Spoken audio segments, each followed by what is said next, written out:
access, ladies and gentlemen, at the time the conductor will be coming through to scan your ticket. Please have your ticket out ready to be scanned on the cell phone. Please have it on the break so our scanners can read it.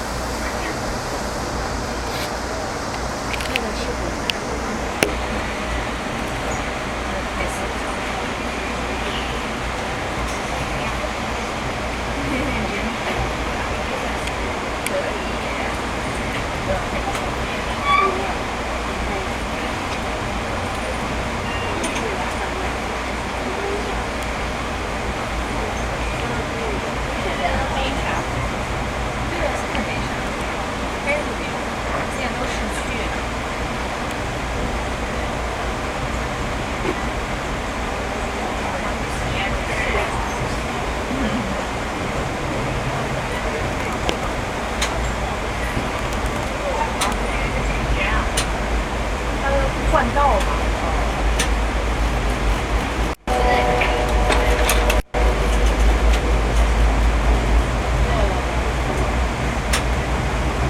If you do so, we do ask that you drink responsibly.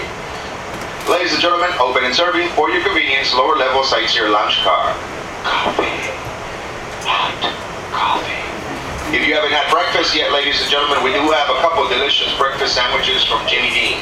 First is a sausage, egg, and cheese English muffin. Second, egg white, turkey sausage, cheese English muffin. We also have bagel and cream cheese.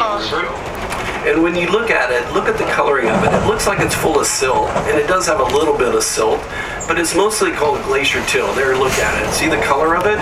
It's because those glaciers are so heavy, they pulverize the rock beneath them, and then it flows off in the water, and then becomes that glacier till or glacier flower in it.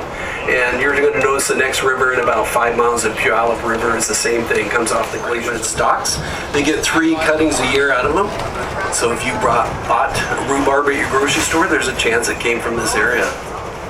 Sumner got its name, the city founders got together in the late 1800s and wanted to come up with a name, and they ended up naming it after a senator. Good afternoon, folks. This is Tom in the dining car. I'm going to be coming through our business class section and then through our coaches, and the last place I'll be stopping to give out reservations is in the observation car. I did want to let you know what we have for lunch so you can make a decision whether or not you wish to get a reservation. So, here we go. We have an entree salad for $12.50, which is a bed of lettuce served with dried cranberries. But you can see the soil is very rich. They grow a lot of crops here still. A lot of things you see at the markets and whatnot.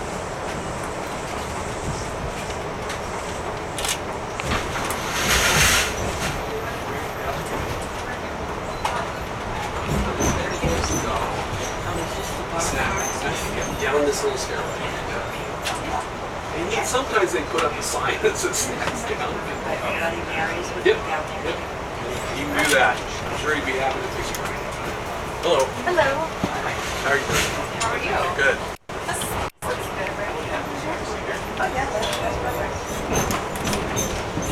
Hello. The depot, a couple interesting things to see. If you look to the left, you see a large dome building. That is the largest wooden building by volume in the world. It was built, and the cool thing, the timbers came from Mount St. Helens eruption in 1980. That eruption blew down basically 200 square miles of old growth forest. So they had all the timber, and that's just one of the many things that came out of it. But there's actually a building in Michigan that seats more people. It's made out of wood. This one's got a bigger volume. It's called the Tacoma Dome. It's been remodeled now and houses concerts and football things and things like that. Directly south of it, to the right of it, is LeMay's Car Museum, which is a fantastic museum if you like automobiles. LeMay was a trash collector here in this area from the 40s on, and as his, whatever reason, he started collecting cars, and he's got hundreds and hundreds of cars. A fraction of them are here at this museum. The rest of them are out in Spanaway, just east of us a little ways, and it's got literally 400 or 500 classic cars just lined up. Great place to go, and they open it in August for a couple weekends. Certainly recommend going out there if you're in the area and you like cars. Anyway, it's just Glacier Till. It's named Commencement Bay from the voyage of 1841 when Charles Wilkes showed up here, the first U.S.-sponsored exploring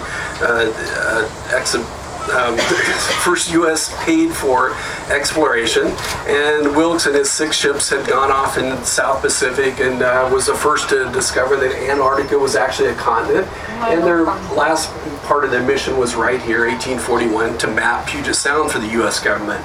Charles Wilkes was also the inspiration for Captain Ahab, if any of you read Moby Dick, and I haven't read much of Moby Dick for a long time, but he apparently, Captain Ahab was like Charles Wilkes in that he was short-tempered and quick with a whip. There's another famous company that takes its name from that Moby Dick novel.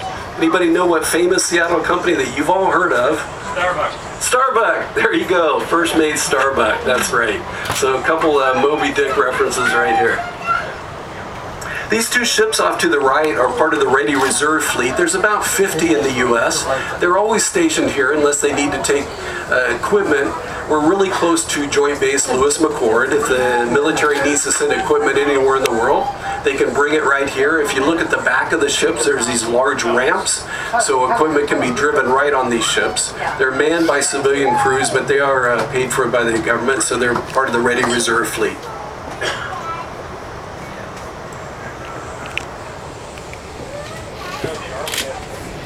In 1883, the U.S. passed a law that certainly none of us should be proud of, but it was an exclusionary law.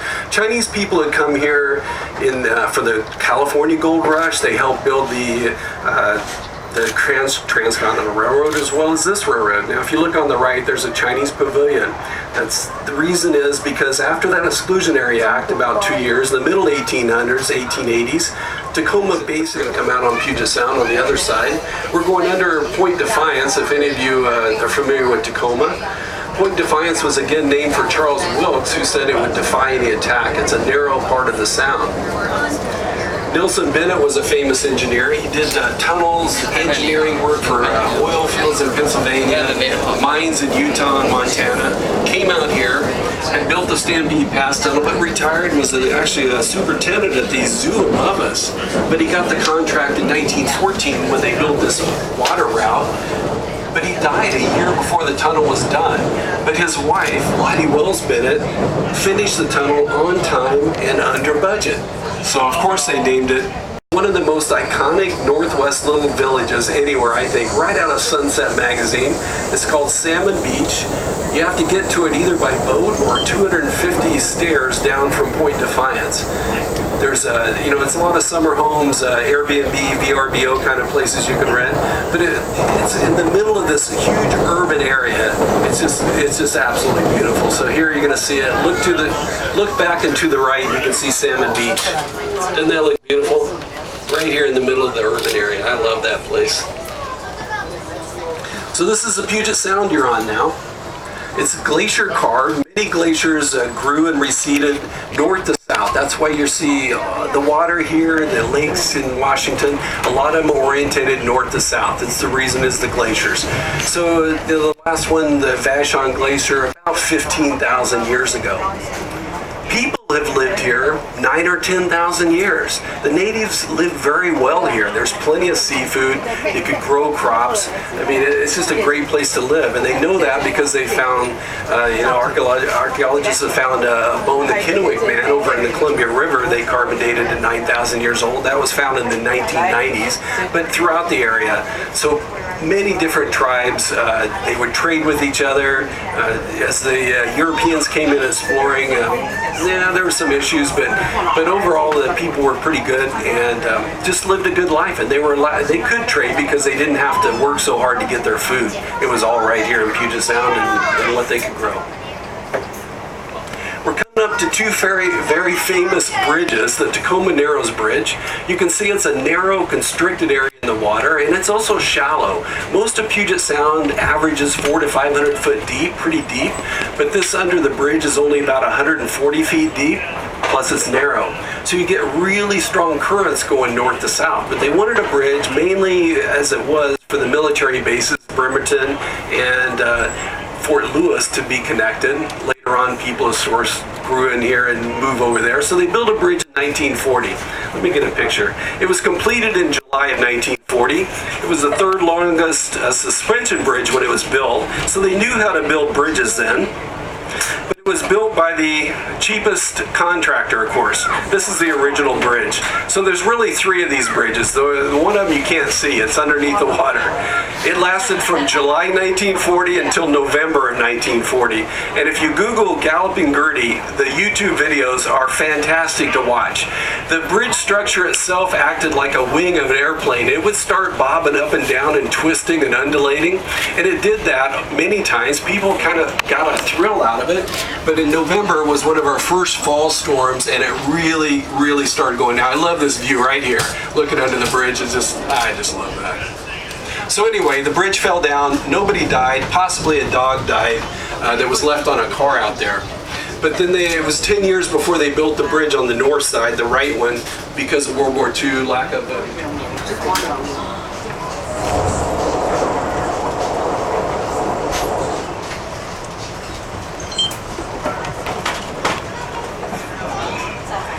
Now you can see the Olympic mountains. If you look out to the right, you get a nice view of the Olympics.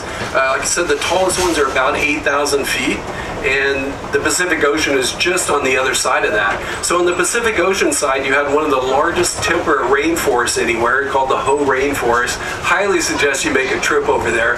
It is fantastic. I couldn't believe it. The first time I went there, and I grew up in the Midwest, the slugs are amazing over there. I have never seen slugs like that. But the moss and everything, it's just gorgeous. But the funny thing is, everybody hears Seattle. Seattle's the rainiest city, right? That's what everybody thinks. Oh, that's rainy in Seattle. Well, believe it or not, Seattle gets probably less inches of rain than most places where you're from. We only get about 40 inches. Now, the whole rainforest gets a couple hundred, but Seattle, 40 inches, that's not much. Why is it the rainiest city? Well, it's because of rainy days. We get a lot of days where it's a British company.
车站有，车上。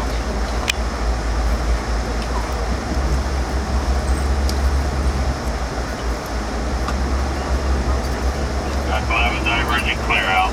Diverging clear, it's straight south out. Deepest, the biggest, the tallest, whatever, right? Well, on your right side is going to be something unique. You're going to like it. This is the town of Winlock. Little small town, another 1,000 people or so. Kind of a bedroom community, but this thing's coming up right next to the tracks. Goes by fast, although we're not moving as fast as we could, so that's probably good. Get ready, here it comes. It is super awesome. There it is, right there. See it? World's largest egg. It says it. It's got to be true. Right? It says it. It used to be painted Seahawk colors, but after that second Super Bowl, We have it to go up with no all white. car number. To go up a single meal. No car number. The town of Winlock is noted for poultry production. Imagine that, with the world's largest egg. In the 1950s, it was the second biggest poultry producing area in the United States. You had the railroad, you could ship poultry products everywhere. The right side, the start of it. You can see the mounds. They are using it for concrete, for aggregate concrete and whatnot now. But after 40 years, there's still a lot of it left. Here's the Toutle River. There's the bridge that you see from the YouTubes. So all of that material came down the Toutle into this Cowlitz River and on into the Columbia, where it actually stopped shipping for a couple weeks. Those are all ash. All that is ash that you see on the right side. It's grown up trees and things. It's very nutrient-rich, sandy soil. But all through here, they immediately dredged it out because they were afraid of flooding. It was springtime, snow melt, things like that. So it was a big event through here, and it took a long time to clean it up.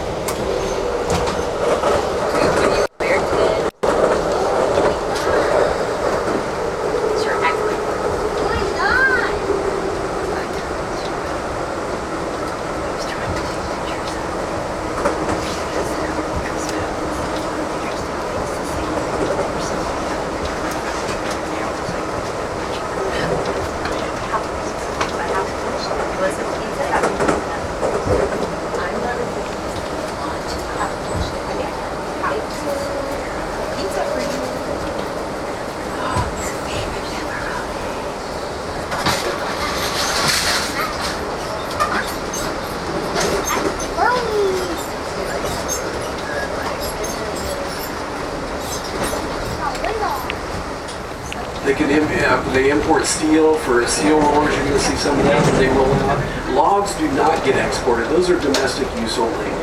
They don't export any of the logs like that from here. But grains, so you have grains coming in from all over the West and Midwest, either by train or barge. The Columbia River, you can barge from as far as Idaho down here. And then ocean-going ships from here or Portland out. So most of the grain gets exported. This is, if you're familiar with McMinimans out of Portland, the brothers that take old buildings, so they just built this, it's new. It's a Hawaiian-style building, John Kalama, but it's a hotel, restaurant, bar. So they developed this part of the waterfront now in the last couple of years, the McMiniman brothers has.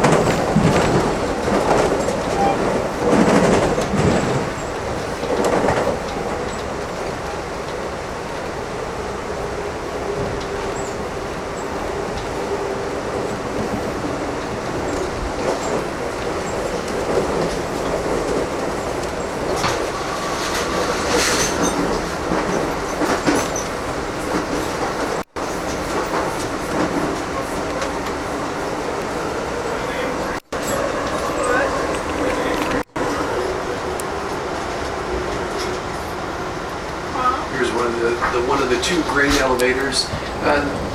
You can see the unit trains are called, 100 to 110 cars full of grain. It takes about 6 of these trains to fill one ocean-going ship. So they come in, do the loop, offload their grain, and then it's ready in the silos, ready to be loaded on the ship and go.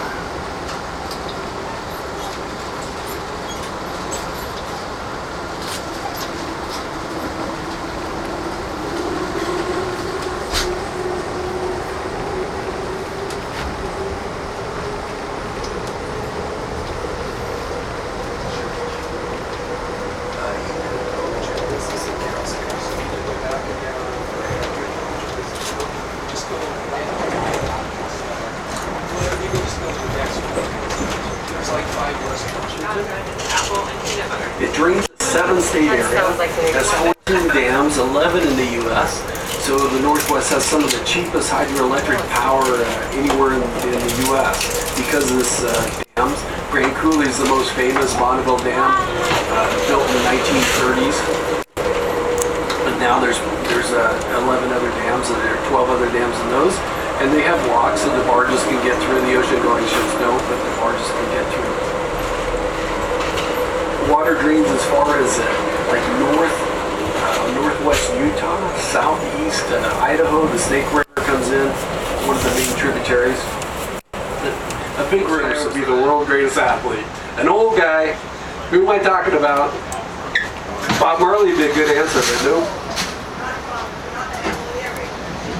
Not Timothy Leary. How about Willie Nelson? Willie Nelson got his start right here at the radio station in Vancouver, Washington, at a morning show called Wee Willie. Going icy. And recorded his first ever songs right here before he got famous and moved away. His mom lived across the river in Goble. That was the connection. So we're going to ready to go across the Columbia River. Halfway across, you're going to be welcome to Oregon. This beautiful William, bridge. did you get that? I got it. I don't know what it was. This beautiful bridge was built in 1908, but they maintain it well. William, did you get that? I didn't get it. William, send them now. And if you look out to the left, you get a nice view of Mount Hood, the northernmost volcano in Oregon, right through that vertical lift drawbridge on I-5. There it comes in. Beautiful, beautiful. That's what Mount St. Helens would have looked like if it hadn't erupted in 1980. A little cut off now, but that is gorgeous. There it goes. So anyway, welcome to Oregon. Here we go. We're going across the main channel that come to this little Hayden Island, and then a side channel, and then the main part of then we're a little inland, and then the Willamette River, and then we're going to be in Portland. Mount Hood. That is Mount Hood. Beautiful, beautiful mountain.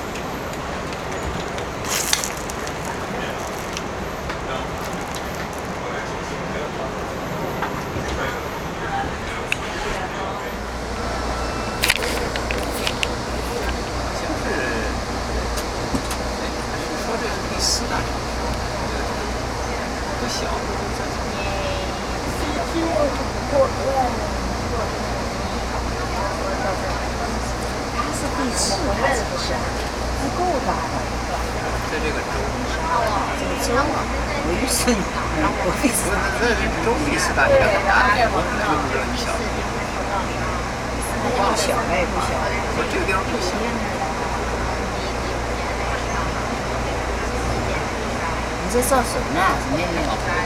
拍进站呢？啊？就拍进站呢？没进站。你拍地下停车场啊？不是，就在那儿拍，我们在火车进站。哦。